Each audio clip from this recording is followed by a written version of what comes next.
Hi, it's Dr. Lori. This is Ask Dr. Lori. We're recording live. Everything's unscripted. I'm going to show you what to look for. Let's get started. My guests are here.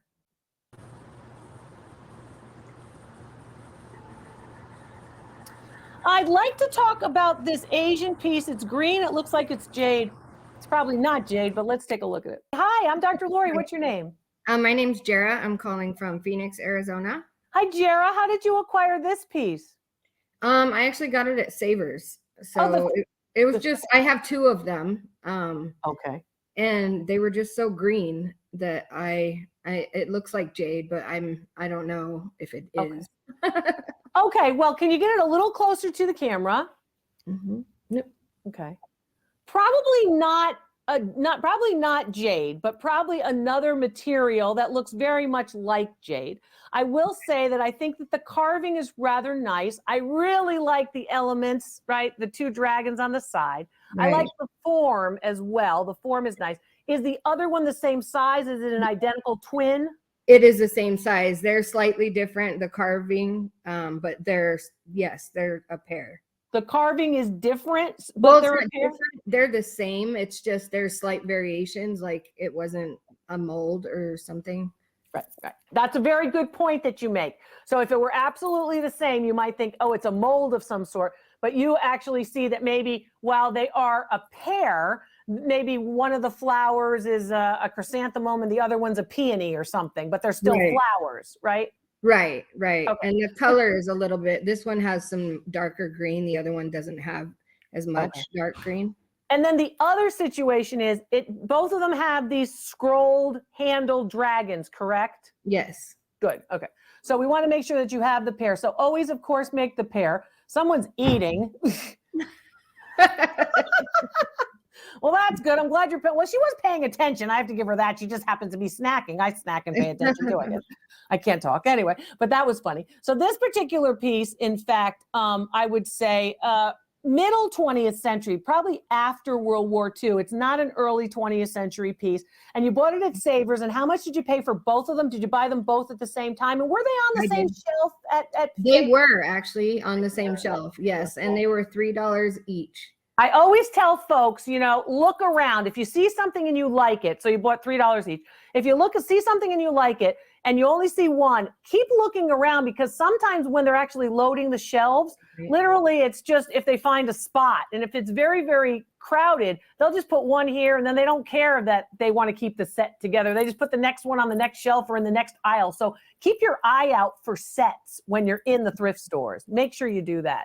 Value on this piece, which I'm guessing is what, 7 inches tall, 6 inches tall? Yeah, it's about 7.5. Yeah.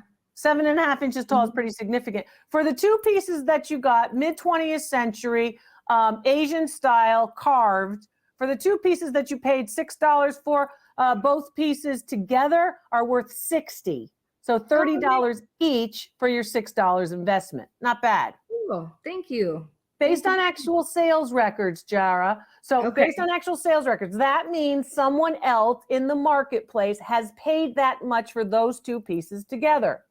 Okay. Awesome. If you separate them, value is going to be a little bit different. So remember, if you have a pair, let's keep the sets intact. Right. Okay. Right. Thank you so much, Dr. Lori. I appreciate it. And before you go, my question of the day, now wait a second. My question of the day is, you're at the playground. Do you like a swing or do you like to play on the slide? I like the swings. So, you like the swings. Okay. I like to jump out of the swings. You can jump out of the swing and you're pumping and you can jump out of the swing. Do you like the swings that are kind of like, it molds to you? Or do you like the swing that's like hard? No, I like the mold to you kind. Okay. Nice to see you. Thanks for calling in. Thank you. So that was a good test, because a lot of you folks have Asian pieces and you want to think about those particular types of pieces. So whether it's a piece like that one, that's of course carved, and oftentimes these pieces are made in large numbers. You'll see a lot of them out in the marketplace. So you have to distinguish yourself. You have to very, very carefully, if you're going to list it as a reseller, you have to carefully describe those pieces. I want measurements, and I like a measurement that's length times width times height. I know I always ask for how tall, But if you're going to try to resell a piece like that one, you have to make sure that you give all 3 measurements, all 3 dimensions, because the person who might be buying it wants to know, how deep is it in my shelf? You know, this kind of information is important. So 3 measurements when you're going to give a listing. Don't forget to do that. And don't forget to give very clear pictures. And I give you other reselling tips and listing tips on my website at drloriv.com. My guests are here from all over. Let's see what they've got. I need to see your faces too. Woo. Let's take a look at the blue glass shoe. Hi, Dr. Lori. Hi, how are you? Okay, this is Susan in Pennsylvania. Hi, Susan. What have you got there? It sure looks like a blue glass shoe. It is. It's a Fenton shoe, and Sure, it it's a still has Fenton the sticker in it. You still got the Fenton sticker. That's great. Some of the most popular Fenton shoes are, of course, hobnail. You all know what hobnail is, right? So a Fenton glass shoe, maybe it's going to be a red or an amber color. I've talked about them on the videos before. Right? This is a nice one, cobalt blue. People really like the blue. I love that you're keeping it nice and still for me. I like the Fenton sticker also helps you to identify the date, right? It also has a little mark over here, but I can't read it. Is it the F for Fenton? Yes. Yeah. So the F for Fenton. Learn those marks. They're easy to learn. I make it easy for you. Just watch the video. Hey, have you used the Binge Link recently, Susan? Definitely. I use it all the time. I've been watching you today. I'm so happy and I appreciate it. The Binge Link is easy to find at drloriv.com. Just scroll down. And actually, you can cut and paste, like copy the Binge Link so you can just go back to it. You can click on that big red button that says Binge Link, and it'll basically show you all the videos in order. It's a lot easier, and it shows you the most recent one first so you can keep up. Hey, you're still eating. What? What are you eating? Oh, you're so funny. That is so funny. She's cute. Dr. She's Lori, hungry. That poor thin woman is hungry. I What, just Susan? watched all your videos for the Beanie Babies again. Yeah. I've watched them all 5 or 6 times. Well, you know what? It's good to rewatch. And while you're rewatching, share them too. Don't forget to share the videos when you get a chance. Let's talk about the Fenton, though. Tell me, how did you acquire it? I got it as a gift. Oh, that was nice. Yeah. I like that. I like that. Nice. And he told me how much he paid, though. He said he paid $8. $8. Okay. Value That's on those. a lot. That's a lot. Value on those, about 30. So you're Yeah, okay I with wouldn't that. have paid 8. No, 8's a little high for that, but it was a gift and he cares about you. So that's nice. I know. Now I can't sell it, though. Now you can't tell because it's a gift. You're funny. Well, the blue is why it's going to be a little bit higher than some of the other ones, right? Some of Okay. them sell in that $25 to $40 range, depending on many factors. But a Fenton piece like that is probably going to be in that neck of the woods because of the color. When it comes to, and some of the things to look for example, this is not a hobnail. This is a little bit more of a unique style. Yeah, it is. Yeah, because it has these striations, these indentations basically. No from a mold. chips or cracks or anything. Perfect That's hard. condition. Yeah, that's in beautiful condition. That's very good. I like that very, very much. Hey, my question of the day is, at the playground, do you prefer the slide or the swing? The slide. The slide is fun, right? There you go down. The slide makes me, the swing makes me sick. Oh, the swing makes you sick, so you rather have the slide. Do you go head first? I know I have a little relative, he's 5, he goes head first. I'll do anything once, but I've done that once already. Yeah, the once has passed, right, Susan? Nice to see you. So Thanks for this being is with about me. 30? I would say that piece is about 30, but you said you can't sell it. And the reason why it's about 30, again, the blue and the uniqueness of the form. Fenton, of course, always a good name. Those major manufacturers, glass manufacturers, of course, on the East Coast, very, very popular. And, you know, that's what you're looking for, too. You're looking for names, brand names, if you will. So look for Fenton, look for Murano, look for those brand names. You know, look for Jeanette Glass, look for Indiana Glass, look for those great names that you're going to see as well. So, and they're known, of course, for iridescent glass, but I'll talk about that in another video. My guests are here and they want to see I want to see what they've got. They want to see what it's worth. And I'm going to show you what to look for as well. Let's see what we've got. Okay. Ooh, lipstick is getting stuck, guys. All right, let's talk about the cufflinks. A lot of people actually collect cufflinks still. A lot of people still wear cufflinks. What's your name? Where are you calling from? Hi, Dr. Lori. I love you. You're so informative and I learned so much. So thank you so much for doing it. You're a sweetheart. Thank you. I'm happy to do it. I appreciate you guys calling in, being part of the live stream. I appreciate you sharing the channel and commenting and just being part of the family. Oh, yeah. No, I've been telling my friends and family about you. So I'm hoping my friend will do an appraisal. So like one of those half-hour ones. Well, let's hope that she can do that and she wants to do that. And, you know, gift certificates, you can actually throw her a hint that you want one, you know? So, you know, tell me your name, where you're calling from. I'm Terry and I'm from Chicago, Illinois. Hi, Terry. Nice to see you from Chicagoland. There we go. What have you got? You've got some Kreisler in this particular case, cufflinks. They are reading like they are silver tone metal. Yeah, it says sterling silver and then it says... Great. Right this way. I'm sorry. There's a tag in there. It says hand carved. No, hand engraved. Hand engraved. And then it also has a tie clip, though the little piece. Wait. The clipping I'm part. not used to zooming, so the little tie clip, the little piece holding it in, the elastic piece it broke. I got it from an estate sale for $3. Okay. It was a family estate sale, and the parents or grandparents owned a jewelry store. Good. So that's always a good thing. If you know the estate sale and the background of the people at the estate sale, that's always helpful, right? So she knew that they owned a jewelry store, so they're probably going to have better jewelry than most people. That's kind of probable anyway.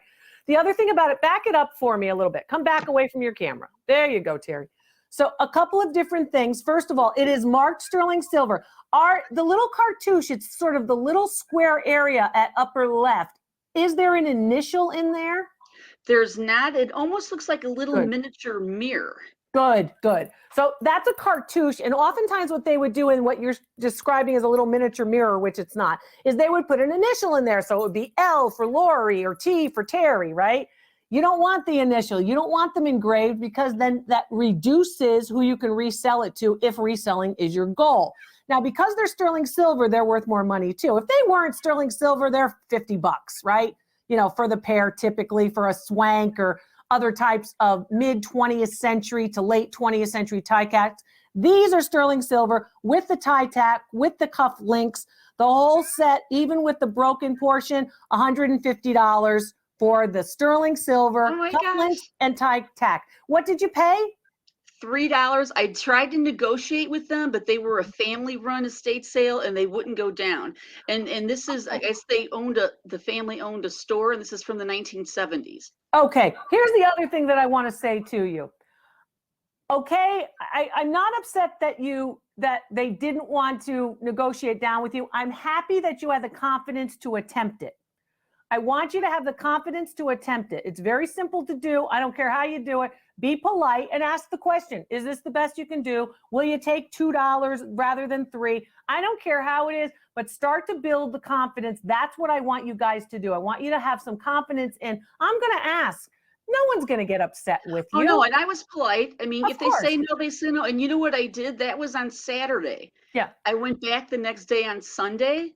Everything was half off. So I got a whole nother, I think 8 cufflinks for like $1.50 each. Again, sets like these. Right. Sets are always a good idea. If you have the original box, that's even better. So good for you, Terry. I like it. Now, let me ask you this question, Terry. Have you, in fact, had video calls with me before? No, this is my first time. I'm only working part-time. I'm a caregiver and I only work part-time. So down the road, I'm hoping, if you need it, I just want to make this point. If you need it, of course, if you don't need it, you don't need it.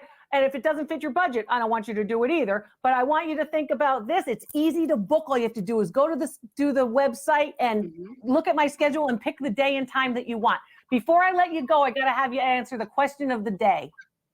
Swing. Okay. I like the slide, but the swing, you can go faster and higher and you feel like you're flying. Yeah, swings. I like swings too. So nice to see you, Terry. Congratulations. You did very well. Thank you so much. Nice to see you.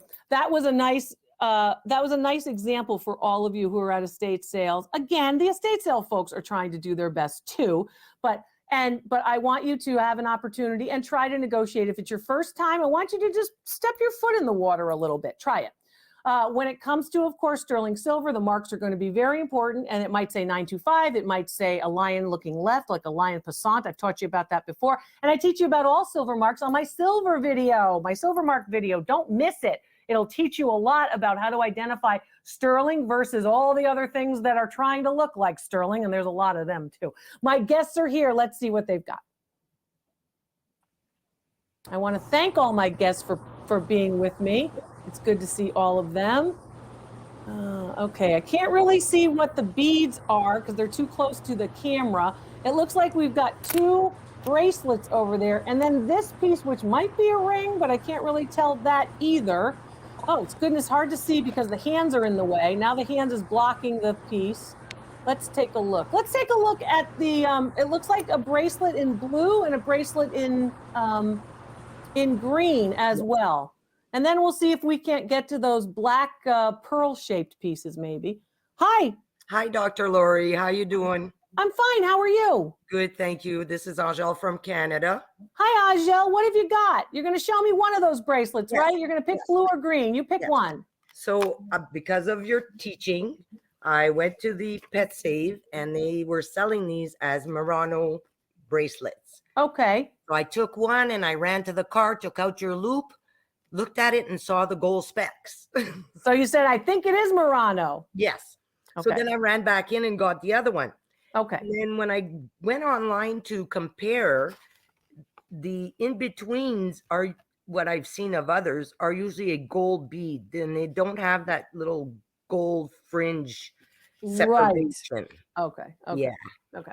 So oftentimes when you see the specks, a lot of people will say, well, it must be Murano because it has the gold specks. Now, of course, many manufacturers can make beads with the gold specks in them. It's just that in the 1950s and 60s, Murano was better known for them than other manufacturers. Can you show me the clasp? Can you get it closer to the, because what I want you to learn what to look for is if you can identify the age of the clasp, and the clasp is pretty new, they are using actual new pieces. I think they are Italian. The green ones are Italian made, but probably not Murano. So they're Italian, and I think that it might have just been an honest mistake on the part of the thrift store thinking that they were Murano, because a lot of people just use Italian glass and say it's a catch-all for everything. Yes. So I would say it's Italian glass, the beads, the other smaller beads are not.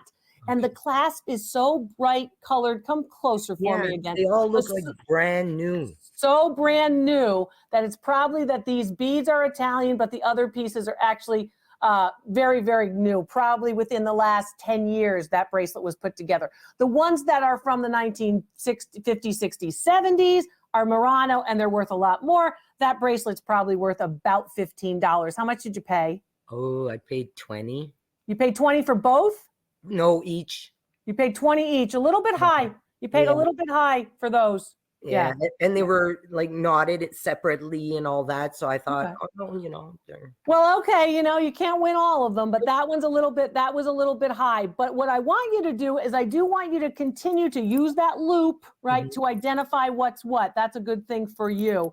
So again, the other thing that you can always do is, you know, use the newsletter and share the channel, share the videos, because as you share with somebody else, they're going to give you information about a video that they saw of mine that helped them. So share back and forth. My question of the day, Angel, is swing or slide if you're at the playground? It's swing, and it has to be hard, because if not, it just squeezes and hurts me when I'm sitting. I think that's true too. See, I'm hippie, so we all know I'm hippie. So basically, those chains just go right up against your thighs, and that hurts. And it makes my whole area go squeezing together, and I'm like, this is not comfortable at my age. Okay. And we want the flat ones. We like the hard seat on the swing. That's right. That's nice to see you. Keep it up. You too. Love you, and have a nice Christmas. Thank you. You too. So yes. You know, sometimes it works and sometimes it doesn't. But I'm glad that she did go and check. But see, that was one of the things that she did was she went by. Oh, I see the specs. You have to look at the whole object. You know, so she said, oh, I saw the gold specks inside of those beads and they're okay. She discounted the other beads. She discounted the clasp. You can't do that. You got to look at the whole piece because sometimes the clues are in the other elements of the actual bracelet. You live and learn. She'll do okay. I know that she's done very well in watching the videos and getting some great thrift store treasures in her travels. I'm Dr. Lori. Thanks to my guests and thanks to you for watching. I'll see you next time.